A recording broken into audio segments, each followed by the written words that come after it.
오늘 우리가 함께 묵상할 하나님의 말씀은 열왕기하 24장의 말씀입니다. 말씀 봉독은 1절부터 4절까지 하겠습니다.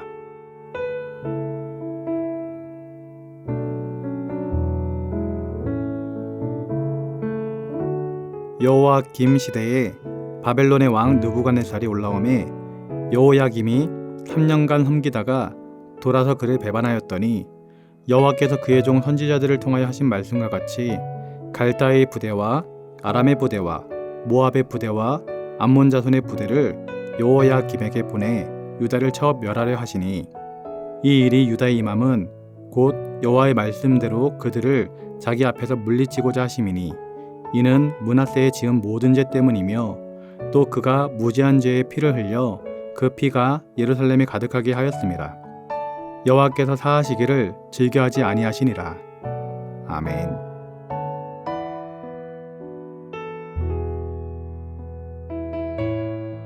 제2차 세계대전이 끝나고 냉전시대가 시작되었을 때 전 세계는 미국과 소련을 주축으로 한 패권 싸움이 시작되었습니다. 이에 약소 국가들은 미국과 소련의 눈치를 보면서 자신의 이익에 맞는 진영을 선택하게 되었습니다. 어떤 나라들은 미국이 있는 자유진영 쪽에, 또 다른 나라들은 소련이 이끄는 공산진영 쪽에 붙게 되었습니다. 지나간 세계의 역사가 보여주듯이 자유진영에 붙은 나라들과 공산진영에 붙은 나라들의 운명은 180도 달라지게 되었습니다. 오늘 본문의 배경이 되는 역사를 살펴보면 애굽과 바벨론, 이 두 개의 나라가 팔레스타인 지역에 패권을 놓고 서로 다투고 있었습니다. 그 주변의 약소 국가들은 애굽의 편을 들던지 바벨론 편을 들던지 해야 있었던 상황이었던 것이죠. 남유다의 요시야 왕은 바벨론 편에 서게 되었습니다. 그래서 애굽이 바벨론을 치기 위해 갈그미스로 올라가던 길을 남유다 요시야 왕이 가로막게 되었습니다. 그리고 애굽과 전투를 하다가 이 요시야 왕은 큰 부상을 입게 되었고 결국에는 죽게 되었습니다.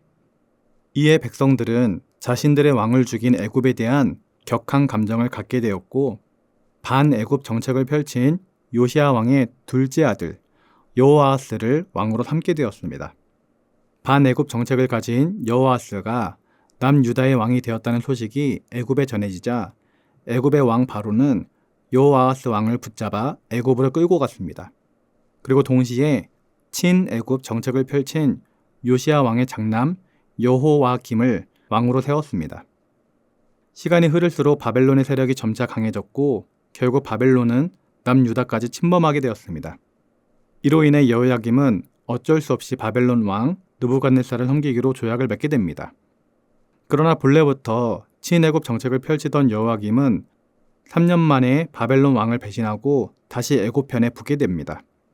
그 사건이 오늘 본문 24장 1절에 기록되어 있습니다.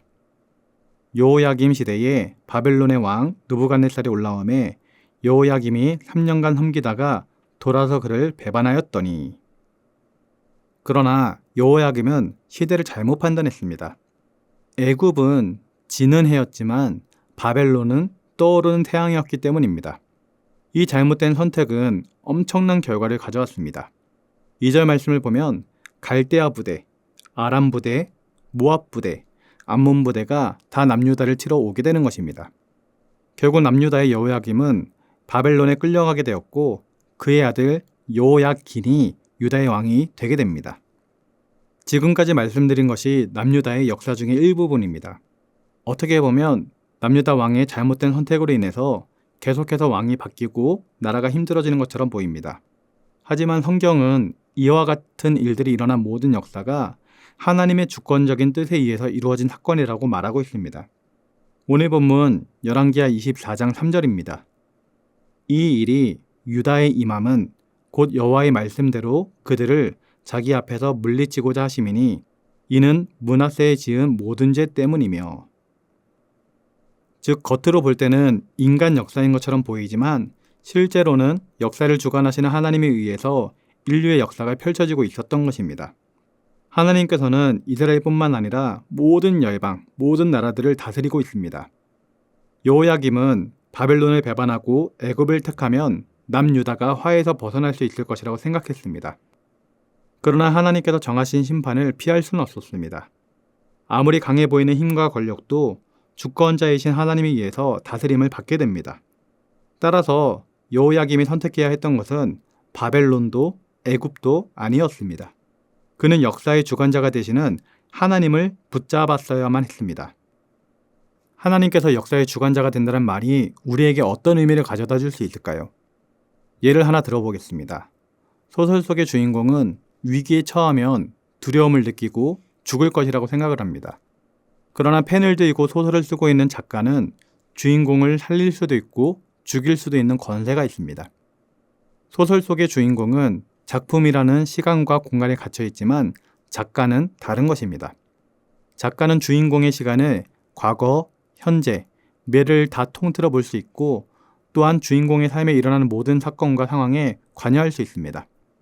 작가가 원하면 죽을 병에 걸린 주인공을 살릴 수도 있고 벼랑 끝 위기에서도 건져낼 수 있는 것이죠. 하나님은 지금 말씀드린 작가와도 같은 분이십니다. 이 세상을 통치하시고 운행하시고 주관하시는 분이신 것이죠. 따라서 우리는 이 세상의 주인이시자 이 세상의 통치자이시면서 또 이 세상을 주관하시는 하나님만을 붙잡아야 합니다. 사람은 다급해지면 당장 눈에 보이는 것을 붙잡습니다. 그래서 물에 빠진 사람은 지푸라기라도 잡을 수밖에 없는 것이죠. 그러나 만일 우리가 위기 상황 속에서 눈에 보이는 것, 다시 말해 이 세상을 의지한다면 우리는 결국 넘어질 수밖에 없는 것입니다. 어려울 때일수록 우리는 눈에 보이는 것을 의지하지 말고 보이지 않는 하나님을 붙잡을 수 있는 믿음을 가져야 합니다. 그러나 본문 속의 여호야김은 애굽의 권력과 힘에 빌붙었습니다. 그는 애굽이 자신을 구해줄 수 있을 것이란 착각을 하고 있었습니다. 그러나 남유다가 진정으로 붙잡아야 했던 분은 바로 우리 하나님이었습니다. 아까 읽었던 24장 3절 말씀을 보면 이 모든 일의 원인은 므낫세의 죄 때문이라고 하나님께서는 말씀하셨습니다. 지금 남유다 민족이 계속해서 힘든 일을 당하고 전쟁에서 패배하고 또 잘못된 선택을 하며 어려움에 처한 것은 므낫세가 지은 죄 때문이라는 것이죠. 따라서 하나님께 그 죄를 대신해서 자복하고 또 회개하고 하나님께 매달려야 했습니다. 그러나 남유다는 하나님께 매달리지 않고 이 세상의 것을 구하는 오류를 범했던 것입니다.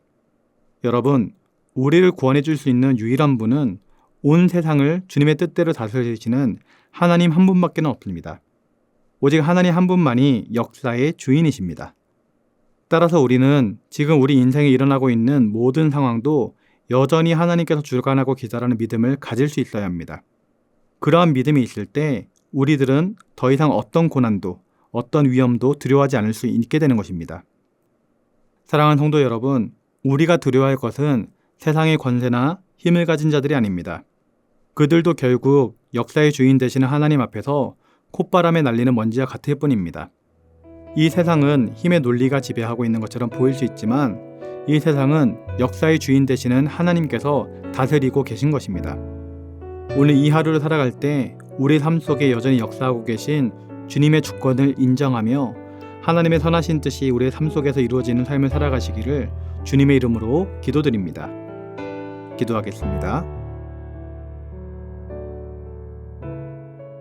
사랑의 하나님 아버지, 하나님께서 이 세상의 창조자이시며 주관자이시며 통치자이심을 믿습니다. 그러나 우리는 때로 연약하여 하나님을 바라보기보다 이 세상을 바라볼 때가 많았음을 회개합니다. 주님, 이 세상 것에 마음 흔들리지 않도록 붙들어 주시고 하나님만을 바라보며 하나님 자녀답게 살아갈 수 있도록 은혜를 더하여 주시옵소서. 영적으로 깨어있는 하루가 되어 하나님께 영광이 되게 하시고 하나님의 선한 사업에 참여하는 주의 자녀가 될 수 있도록 인도하여 주시옵소서. 감사를 드리며 예수님의 이름으로 기도드립니다. 아멘. 하늘에 계신 우리 아버지, 아버지의 이름을 거룩하게 하시며 아버지의 나라가 오게 하시며 아버지의 뜻이 하늘에서와 같이 땅에서도 이루어지게 하소서. 오늘 우리에게 일용할 양식을 주시고 우리가 우리에게 잘못한 사람을 용서하여 준 것 같이 우리 죄를 용서하여 주시고 우리를 시험에 빠지지 않게 하시고 악에서 구하소서. 나라와 권능과 영광이 영원히 아버지의 것입니다. 아멘.